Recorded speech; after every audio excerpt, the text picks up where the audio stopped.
Hello and welcome to the latest episode of the Ponsonby and Massey podcast. Hallelujah, Bernard. Praise be to the Lord. Ring all the bells. We have white smoke over, Police Scotland and the Crown Office's headquarters.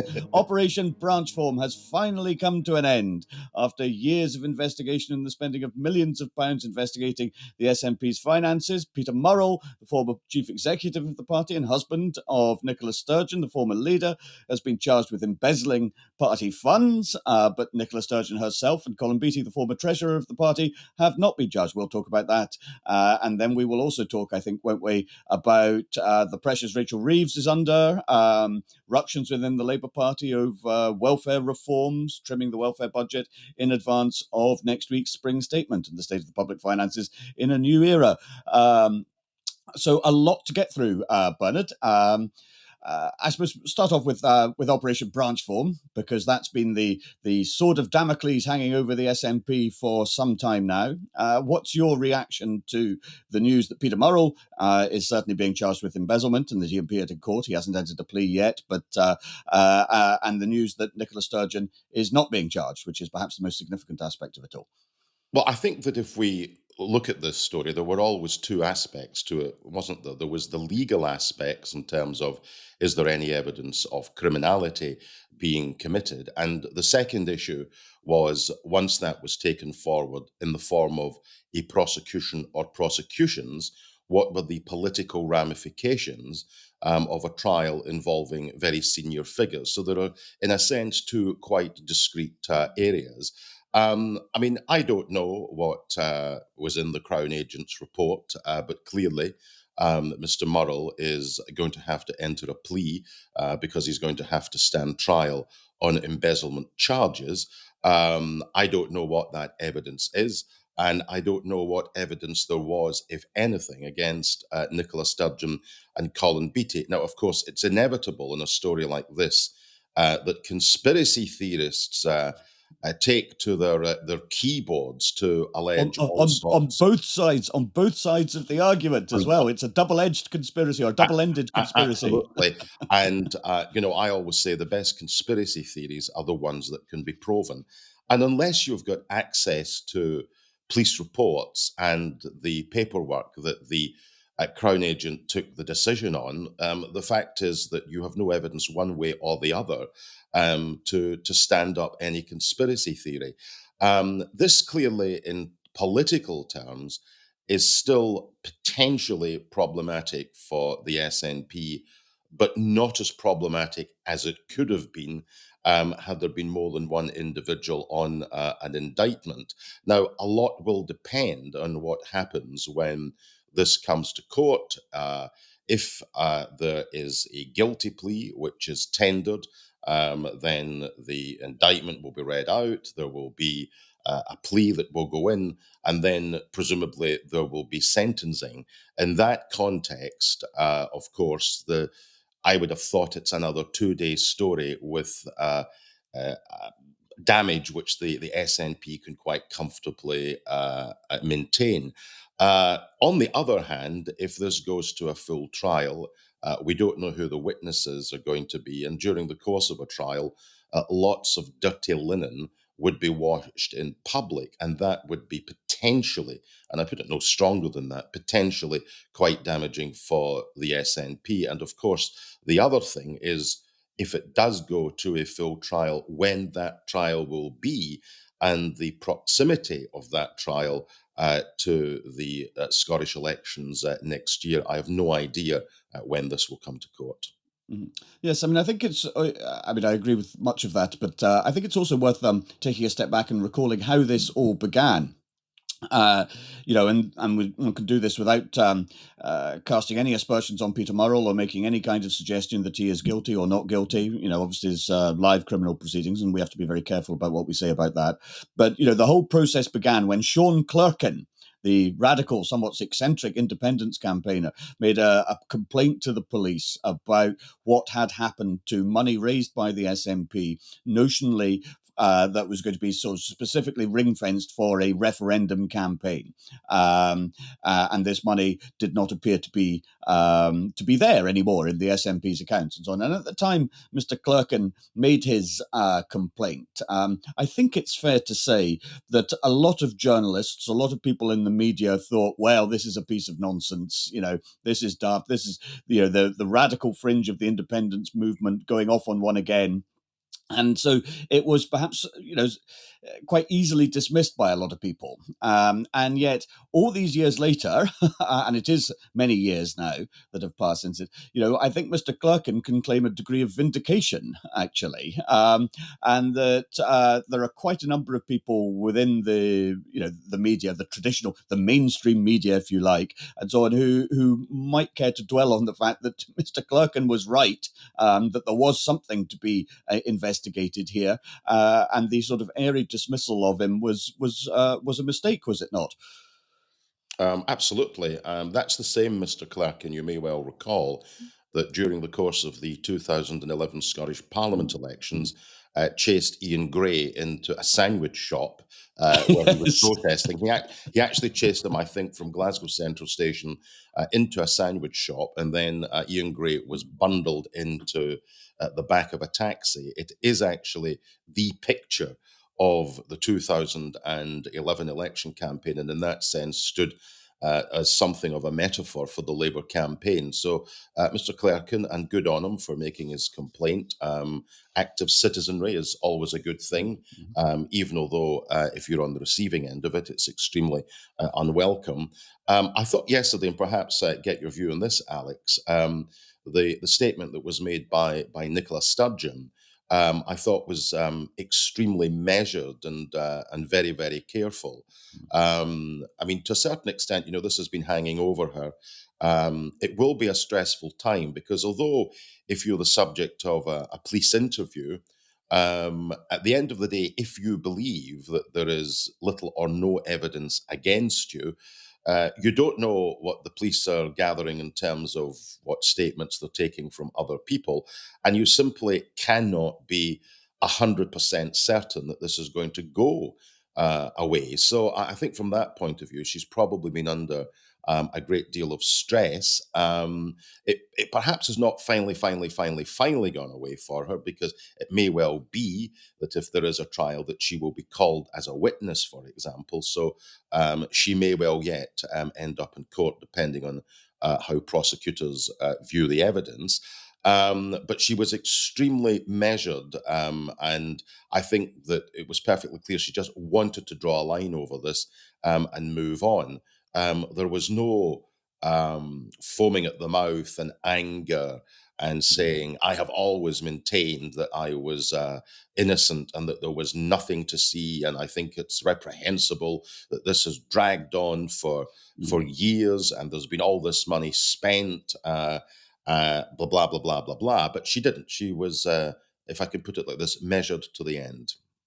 Well, indeed, as indeed all her statements have been through this process. But it was also, at previous moments during the whole saga, it's also been interesting to note what she hasn't said. And, again, one makes this as a neutral observation of fact. At no point has she suggested that she had, great confidence that her husband is innocent.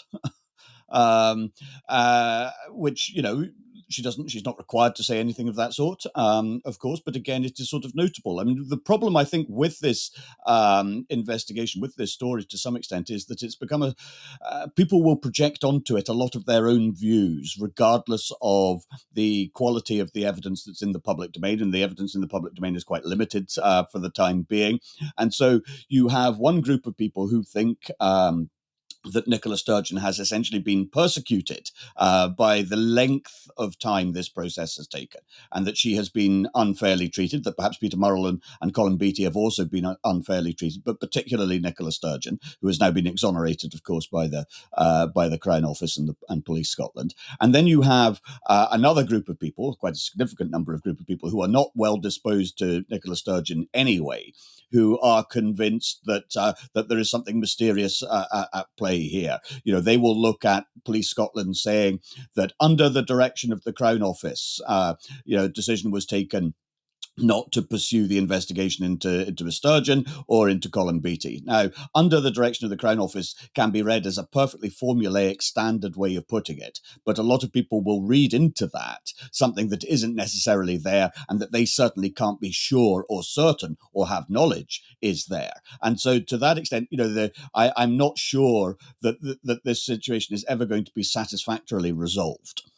Oh, I think that's absolutely correct. And you're absolutely on the money when you say that people look at this story through the prism of politics and not through the prism of law and evidence and what can be brought before the courts. I mean, we've already got an example of this in the criminal trial of Alex Salmond. I Mm. mean, criminal trials are fairly straightforward affairs from the point of view of prosecutors. What do they look for? They look for evidence that a crime has been committed.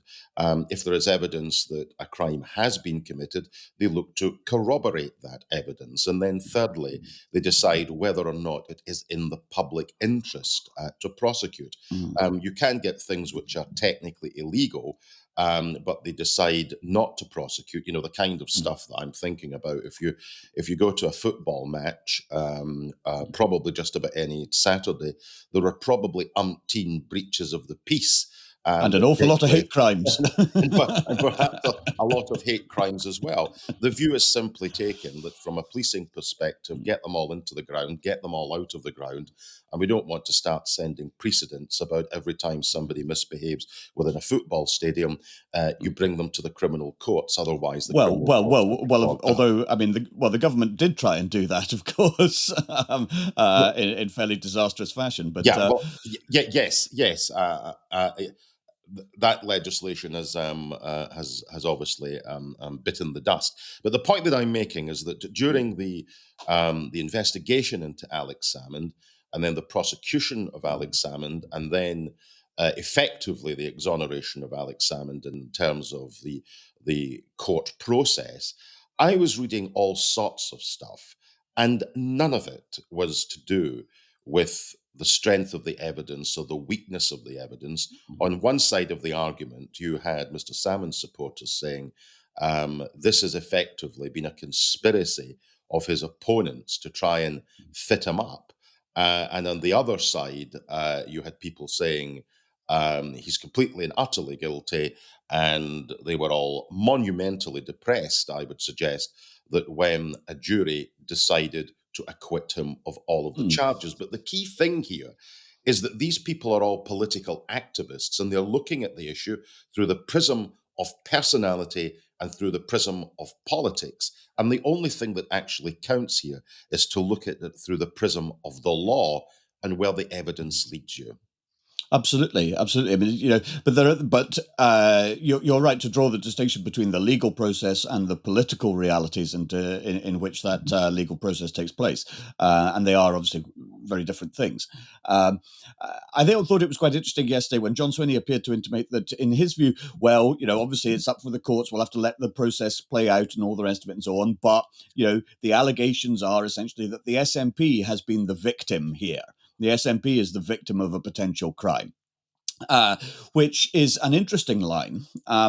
It's not clear to me that it's one that really holds without itself opening up all sorts of other questions, because you then have the question of, well, if that were the case, then how? And how does somebody like John Swinney, who has been at the heart of the SNP for more than 30 years, now coming up, it's nearly 40 years since he became a national secretary of the party, as we discussed when we met him in Butte House a few weeks ago. I think it's quite difficult for the current leadership to sort of present itself as the unknowing victim of any crime, if any crime has taken place here. Yeah, but I mean, I think there was some evidence, wasn't there, that even members of the SNP's National Executive Committee couldn't really get answers to questions which were being asked by members of the committee. And I think a former treasurer at one point actually resigned. So Douglas Chapman, that was yes. Chapman. I mean, I think there's a whole series of issues about how this was managed internally. So yeah. I think that for John Swinney's point of view, the best result for him would be for Mr. Murrell to enter a guilty plea for no trial to take place and for this to be done as quickly as possible in order that there's a lot of space between the conclusion of this and the beginning of the Scottish election campaign. What he doesn't want, and of course, and what he has no control over, is the timing of any criminal trial. And one simply cannot know what Mr. Murrell's views on all of this are. He may well feel that he has been unfairly traduced and wants his day in Hmm. court, in which case we're going to hear quite a lot about the management of the party's finances. And as I say, a lot of dirty linen will be washed in public, and depending on what come out of any trial, it is potentially, and again I say it's potentially problematic, but it is not as problematic as it could have been. No, that's true. That's true. And it's certainly the case that the opposition parties and, dare I say it, the media would dearly love there to be a trial. Look, I mean, give us a spectacle, you know. I mean, journalists bread is fine, but circuses are better. circuses are better. Journalists come at these stories not whether or not they like the individuals are Mm. concerned or they have any sympathies personally with the political party involved. Journalists just look for the best story. And the best story is the more on the indictment, the merrier. Absolutely, absolutely. You know, which I mean, nobody ever said that this was a dignified or particularly noble trait. Absolutely. Absolutely. Yeah. We Uh, should probably, at this point, move on yes. Before we get into contempt of court stuff. if we're not already in contempt. Yeah. I think we're fine. Contemptible, but not in contempt. Yeah. Yes. Yeah, yeah.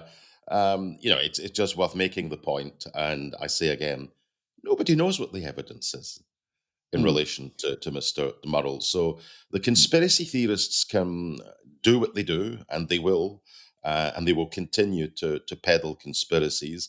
At some point, we will find out exactly what the Crown have in this case. Yes. So, moving on, then we'll talk about stuff at a UK level and some of the implications it has for Scotland as well. This week, fairly significant welfare reforms announced by the government at a UK level in advance of the spring statement that the Chancellor of the Exchequer, Rachel Reeves, will deliver next week. Today, we had new reports from the Office of Budget Responsibility, which found that in the year to February, the United Kingdom has borrowed £130 billion, which was some £20 billion more than it had previously forecast. And although tax revenues have also been healthier than they were the year before, it remains the case that borrowing is up by a significantly greater margin than had been anticipated. And the international situation is such that with greater money being required to be found for the Ministry of Defence, and economic growth remaining elusive, shall we say, the Chancellor's room for manoeuvre, her flexibility within her own fiscal rules, and the wisdom of having these fiscal rules is maybe something that we might want to talk about, has been sharply reduced. And hence, one aspect of the welfare reform agenda is about saving money, perhaps as much as £5 billion a year. But let me ask you this, Bernard, on the welfare stuff. There is a distinction, isn't there, between welfare reforms that are designed to save money and welfare reforms that are designed to improve lives by getting people back into work. Which is the objective here? I actually think a bit of both. There's a question, I suppose, that we could pose. If the public finances were in the state that they're in, would Liz Kendall and Keir Starmer have been attempting to make £5 billion worth of cuts? Let's use the proper word. £5 billion worth of cuts to the welfare budget. My answer to that is that they probably will. And as we know, the projections for the welfare budget in relation to personal independent payments and so on, the trajectory in terms of the increases are absolutely eye-popping. They are Astonishing. absolutely, Yeah. they're astonishing. And therefore, even if the public finances were in better shape, I think that they would have been forced to address the issue. This is politically extremely tricky for Labour. I think the one thing that we can predict is that we will have the biggest revolt of backbench Labour MPs since Labour came to power over these issues. And I think the problem that they have is that when it comes to broad principles on welfare, there is actually quite a lot of agreement between political parties. They will say that the job of welfare is to provide a safety net for citizens who are disabled, who cannot work, and have to be supported by the state. Everybody more or less signs up to that. Everybody more or less also signs up to the idea that if people are gaming the system by choosing welfare as a lifestyle choice and they are fit to work and they can work, that it is not the responsibility of the state to fund idleness. The problem is that when you attempt to execute that second strategy, you then have to start doing assessments about, are people fit to work? Are they not fit to work? And given that the number of claimants amounts to millions of people, I think that the figure that I saw, that in terms of cuts to PIPs, it's going to be 1 million people who are going to have less money as a result of the announcement the other day.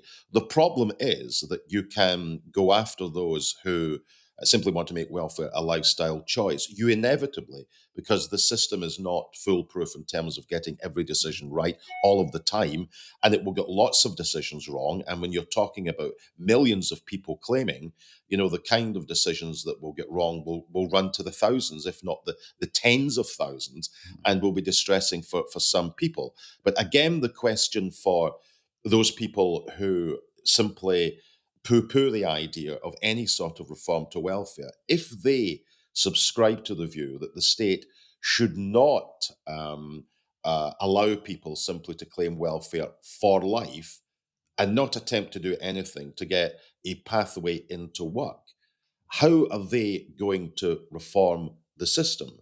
They may well not like the reforms which were announced this week, but what reforms will they propose? And I would suggest that if you reform the system at all, then it is inevitable that some people who are in receipt of benefits are going to lose those benefits because assessments are going to be made that they're fit to work.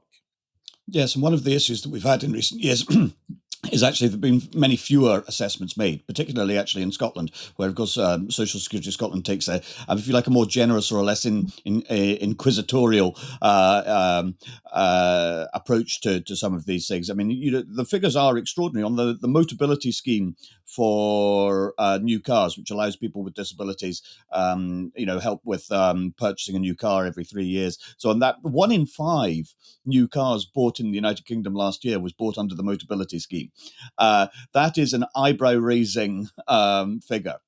In the same way, 1 in 10 people of working age are receiving one form of benefit or another, and so on. And again, that is quite extraordinary. I would say that the cuts are that have been announced, and you're right to refer to them, those cuts, although it's also the case that they are, if you like, a slower increase in projected spending than had previously been forecast. Yeah.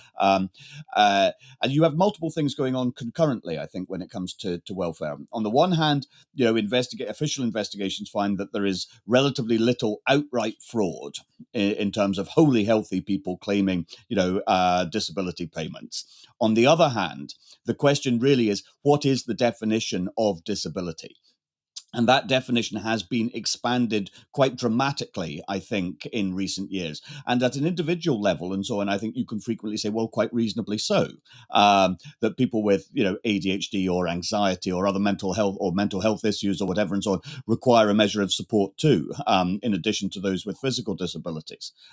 But collectively, you then create an enormous problem. And so, I think at an individual level, these proposed savings will be quite austere, if you like, but at a collective national level and so on, there isn't any austerity. I mean, remember, public spending was increased by £70 billion in the budget last October, and the welfare bill continues to rise. And if you look at what the government actually spends its money on, Debt interest is around 10% of government spending at the moment, £100 billion or so last year. The National Health Service is in about 20% of government spending, and that is politically sacred. You can't touch that for all sorts of good reasons. And it's also the case that actually spending on GP services might do a lot to help get people, particularly in their 50s, off welfare benefits, because they, if they get the physiotherapy or the other treatments that they need to be up, to sort their hip out or whatever, then they can get back into the workplace, at least in theory. So spending on health actually is a way of also reducing the benefits bill, at least, as I say, as a theoretical matter. You have in all these enormous pressures, welfare, NHS, state pensions, and debt interest amount to more than half of all government spending. So if you're going to find any savings to be diverted to defence or other priorities in the years to come, then that's really the only place you can look. You can't find really significant savings in education or transport or other areas. So it has to come from discretionary payments such as welfare. I think if we look at the politics of it, however, you're absolutely right that it is very difficult for the Labour Party, even though the Labour Party will say, we are the party of working people, the party of Labour, and there's a long tradition within the Labour Party of being quite sceptical about benefits. Uh, but the politics of it you're absolutely right. I would expect there to be a good 40, maybe even 50 Labour backbenchers and so on who may well rebel against Liz Kendall and Keir Starmer's plans on this issue. I think for Scottish Labour, it provides an obvious difficulty as well, in as much as the SNP are already saying, look, Labour said no return to austerity. Now they're cutting welfare. Same old Labour, you can't trust them. Only Scotland, only the SNP could be trusted to stand up for Scotland. And history has suggested that has been quite an effective approach for the SNP in the past. There is the other difficulty, of course, though, for the Scottish government, which is that if the UK government is spending less on welfare, then the Scottish government's block grant adjustments, the Barnett consequentials, etc., will also be adjusted. And the Scottish government will receive less money. And since Scotland already has a more generous welfare provision than is the case elsewhere in the UK, the SNP will then be forced to choose. Do they cut benefits or entitlements and eligibility for benefits in Scotland, or do they maintain the social security system as it is currently organised and find the money for that from elsewhere, which can only mean cuts to other government departments or increases to taxation of a sort that John Swinney and Kate Forbes have been quite careful to suggest would not happen. Yeah, I mean, I think a lot of that analysis setting out the bigger spending picture is pretty spot on, and you're right to say that given that you can't find savings in transport and education of the kind that you will need, you almost you've nowhere else to go. You've nowhere else to go, and the forecasts for where all of this is going are genuinely eye popping. And of course, it's also the fact that mental health issues are now included within the ambit of being eligible for PIP payments. And since the pandemic, again, we've seen an explosion in the numbers claiming and being awarded PIP payments of working age. I mean, the number of people aged between 16 and 64 who are economically inactive is really quite frightening. I think it's something like 24% in the Mm. UK of people between the ages of 16 and 64 are economically inactive. So clearly, the government have to do more to get people, particularly younger people who leave school with no qualifications at all, into a training place or into the world of work, because again, the demographics are frightening. You're also right to point out that other aspects of social welfare provision are beginning to look eye-watering too. And in that context, there's a very clear question over the sustainability of the triple lock and Oh, pensions. indeed. I mean, one Mm. of the reasons why the Monetary Policy Committee of the Bank of England didn't alter interest rates yesterday, and the vote in the committee wasn't unanimous, but Mm. it was nearly unanimous in saying that it is too early to cut interest rates, is that CPI inflation is probably going to peak at somewhere around 3.6% this year. And wages, and of course, this is important in terms of where the bill will go for pensions next year. The average wage settlements are actually still running at over 5%. So we've had a situation with the triple lock where one year it went up, I think, by 11%, Mm. and then it went up, I think, by 8%, and then it went up by 4.5%. And we could be looking at a similar kind of increase, which would take people who are on the new state pension as opposed to the old state pension. That would be over £12,500 a year. Before the end of this parliament, incidentally, before the end of this parliament, Mm. people who are in receipt of the new state pension will be paying tax on it. Even let's assume they've got no other form of income. If they're Mm. only living off Mm. the state pension, it's going to go. It's going to surpass the personal allowance threshold. And as I say, the bill going forward and the projections in the next 20 or 30 years are absolutely eye watering, because we have the baby boom generation, Mm. people like myself, um, who are going to be the subject of these increases. And politically difficult for Labour, because in Scotland, the SNP will say, first he went after the pensioners in the winter fuel allowance. Mm. That's Keir Starmer's social justice for you. Mm. Um, then he upheld a policy in terms of children, which limit the ability of parents to look after them in terms of benefit caps. And now he's going after the sick and disabled. This is a prime minister Mm. who's completely and utterly immoral. But one thing, and I'll finish on this, and you're right to point out that the Barnett consequentials as a result of these cuts, which will be made at Westminster, the sums of money that it will cost the Scottish government to mitigate the cuts are simply too big. Mhm. They won't mitigate them because they've nowhere to go. They've nowhere to find the money unless they go and increase direct taxation. And given where, people who are paying higher rate tax in Scotland at £43,000 as opposed to £50,000 in England, I mean, the working class in Scotland and the middle class are already being pretty squeezed. And I would suggest that politically, particularly with an election on the horizon, increases in tax from the Scottish government are a complete non-starter. Well, I think John Swinney and Kate Forbes are, keenly aware, acutely, painfully aware of that, and so on. I mean, you're absolutely right about the long-term cost of pensions and so on. You talk about the baby boomers and so on, and yet again, I'm compelled to note that it's poor, damn, forgotten, overlooked Generation X who have to pay for it all. Just for people, baby boomers are people who were born between 1946 and 1964. I was born in 1963, so I'm a baby boomer by a year. Yeah, well, whereas I was born in 1974, so I'm slap bang in the middle of overlooked, never gets a break Generation X. Uh, Trapped between the boomers and the millennials, each of them entitled to different degrees. but the interesting thing about this, I mean, it is, and it does throw up. I know that we're sort of slightly diverging at this point.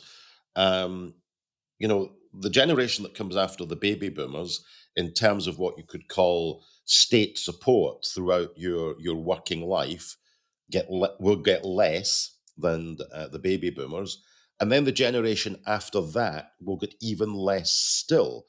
And there is now a problem of intergenerational unfairness in terms of Mm, where the state spends its money. And again, as we talk on this podcast endlessly, the political classes will not face tough choices. I mean, when I've got my first mortgage, I got a subsidy from the government. It was called Mortgage Income Relief at Source. I think it was eventually abolished by Ken Clarke when he mm, was Chancellor. When I was at university, I was on a full grant tuition fees were not mentioned. Nobody knew what a Mhm. tuition fee Mhm. was, and I But was on but a maximum grant. mm. So I've got, what do I need with a bus pass? But I have a national entitlement card. Let's not call it a bus pass, because Yeah. it sort of stigmatizes folk for being old. The amount of provision that I have had during the course of my working life has been completely and utterly significant.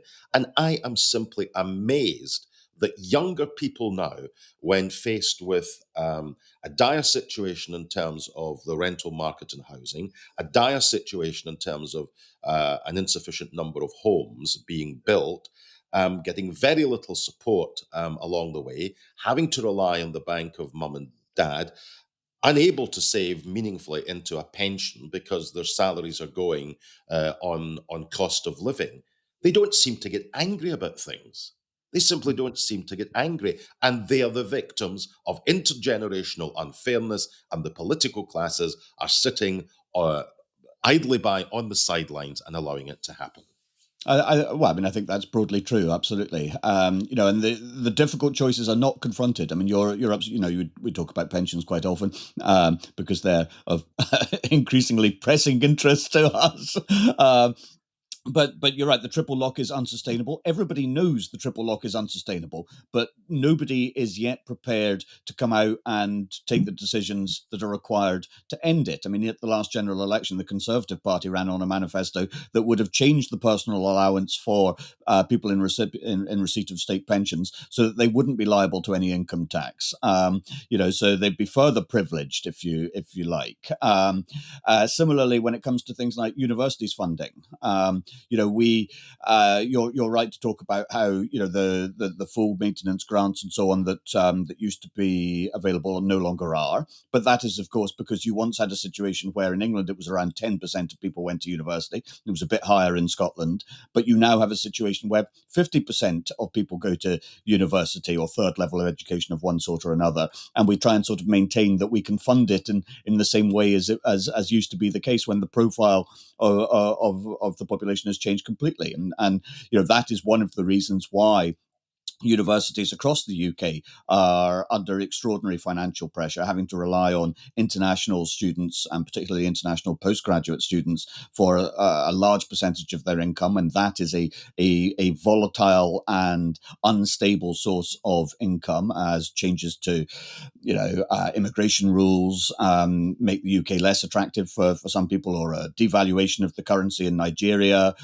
suddenly puts postgraduate education in the UK beyond a lot of people who would otherwise have been able to fund it. And you have the situation where the government tries to pretend that everything is actually fine. Although over the last decade, the Scottish government has reduced funding for universities by 20% per year per student, and so universities are having to look elsewhere for their money, and that's the sort of dogmatic refusal, I would suggest, to confront the really hard choices, which is that if the state is going to fund the such a high portion of undergraduate of university funding, then there will probably have to be fewer universities, fewer student places funded. And of course, we do have a cap on the number of places the Scottish Government is prepared to fund. Or the alternative to that is that the people who benefit most from a university education, which is the people receiving it, will have to pay at least some portion, not the whole portion, but some portion of the costs of that education. And at some point, you have to pick one of those two options, it seems to me. And you can't just continue to pretend that things can continue as they have been. And the same thing applies to pensions. The same thing applies to housing. You're absolutely right out there, I think, to note the colossal failure, even more acute in London and the southeast of England than in Scotland, but still acute enough here. The colossal failure to actually build enough houses over 20, 30 years. And that continues.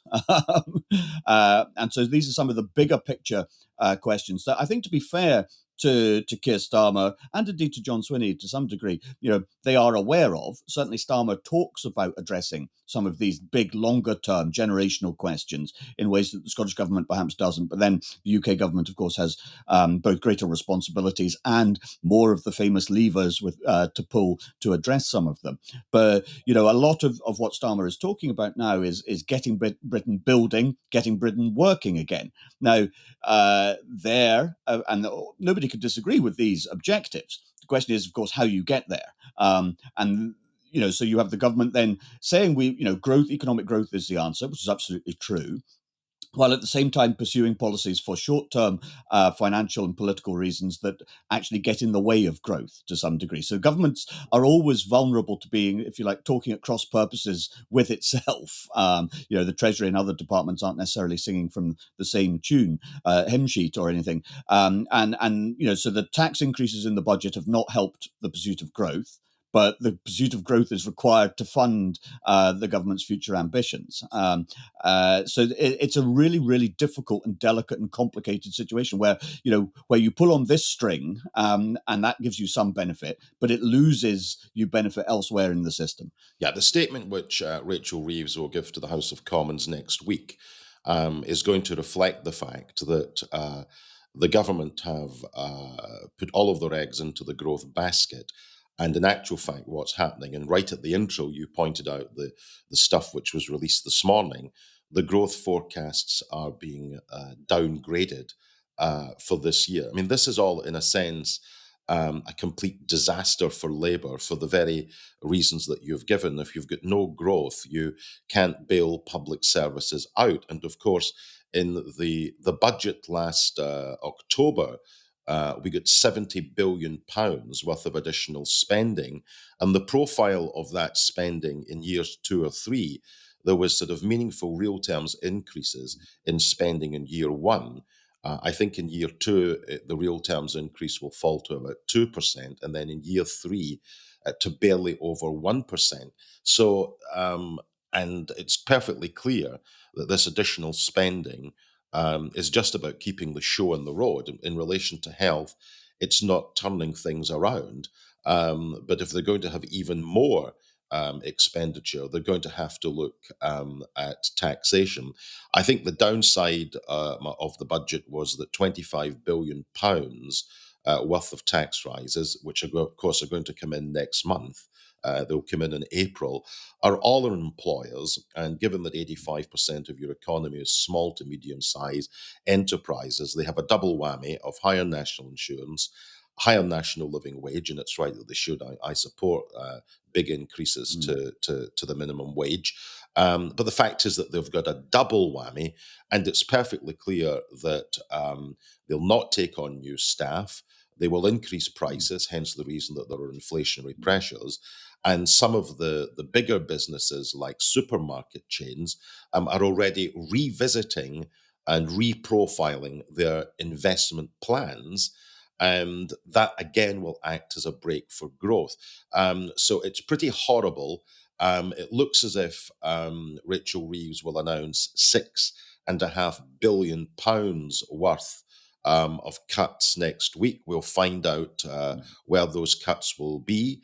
Again, there will be probably some consequentials for the Scottish Bloc, but the problem is that Labour during the election were perfectly clear, and Anas Sarwar was very clear in Scotland that the age of austerity is dead. Well, it isn't, and probably next week will confirm that it's going to be back, certainly in some policy areas. So it's a difficult one, and I don't see any obvious strategy that Labour can look at, which is why before the end of this Parliament they will, in my view, drive a coach and horses through the irresponsible commitments that they made during the election not to increase taxes on working people. Taxes, in my view, will go up because there's nowhere else to go. Absolutely, and they've recalibrated definition of public sector debt, but under the old definition, the national debt is equivalent to almost 100% of GDP, and that makes going to the debt markets harder and harder. And I think you're right that the at some point the government is going to have to break some of its pre-election promises, and if that being the case, and so on, it's how you do it. You have to do it with candor and frankness, and really selling or spelling out to people, this is why we have to do things that we would rather not have to do. But the situation is extremely difficult and complicated, and the international situation makes it all the more complicated and difficult still. And at some point, both the Prime Minister and the Chancellor have to come clean with people about this. But that will be politically very difficult, and it'll be especially difficult in Scotland with an election coming up next year. Yeah, and no doubt in our next episode of the podcast, we'll chew over the details of what the Chancellor will announce next week. And although it's not a budget, of course she could start to announce pretty fundamental changes in expenditure or indeed in taxation. But normally this statement is just to update MPs on a series of economic forecasts. But I think we'll get a real sense of where the government is headed on tax and spending next week. So we'll no doubt chew over that next week. Absolutely. But for the time being, it's been lovely chatting with you as always, Bernard. Thank you to all of you for listening and for sharing and recommending the podcast. Please continue to do so. If you'd like to get in touch with us, we're at Ponsonby Massey on Twitter, now known as X. We're the same on Blue Sky, and our email is ponsonbymassey@gmail.com. We'd love to hear from you. But for the time being, it's goodbye from me. And it's goodbye from me.